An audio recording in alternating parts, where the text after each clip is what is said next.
بسم اللہ الرحمن الرحیم۔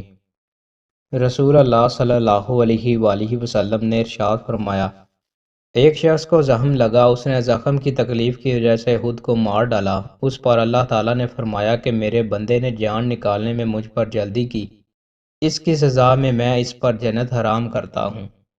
رسول اللہ صلی اللہ علیہ وآلہ وسلم نے ارشاد فرمایا، تمہارے اعمال میں سب سے بہتر عمل نماز ہے، اور مومن ہی ہر وقت باوضو رہ سکتا ہے۔ رسول اللہ صلی اللہ علیہ وآلہ وسلم نے ارشاد فرمایا، جو بندہ بھی اللہ کے لیے ایک سجدہ کرتا ہے، اللہ اس کے بدلے میں اس کے لیے ایک نیکی لکھتا ہے، اور اس کی وجہ سے اس کا ایک گناہ معاف کرتا ہے، اور اس کی وجہ سے اس کا ایک درجہ بلند کرتا ہے، اس لیے سجدے کثرت سے کرو۔ رسول اللہ صلی اللہ علیہ وآلہ وسلم نے ارشاد فرمایا، میرے بعد کچھ حکمران ایسے ہوں گے جو نہ میری ہدایت سے روشنی حاصل کریں گے اور نہ میری سنت پر عمل کریں گے۔ جو لوگ ان کے جھوٹ کی تصدیق کریں گے اور ظلم میں ان کی معاونت کریں گے، وہ نہ مجھ سے ہیں نہ میں ان سے ہوں، اور نہ ہی وہ میرے حوض کوثر پر آ سکیں گے۔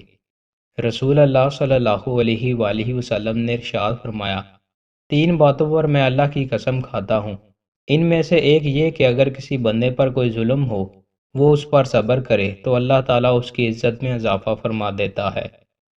رسول اللہ صلی اللہ علیہ وآلہ وسلم نے ارشاد فرمایا، کیا میں تم کو بدترین آدمی کے بارے میں نہ بتا دوں؟ یہ وہ آدمی ہے جس سے اللہ کا واسطہ دے کر مانگا جائے اور وہ نہ دے۔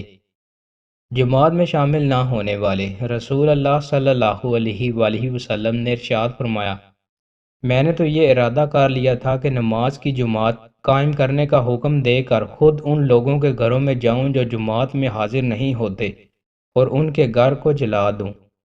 دوستو، مزید اچھی ویڈیوز کے لیے ہمارے چینل کو سبسکرائب لازمی کریں۔ بہت شکریہ۔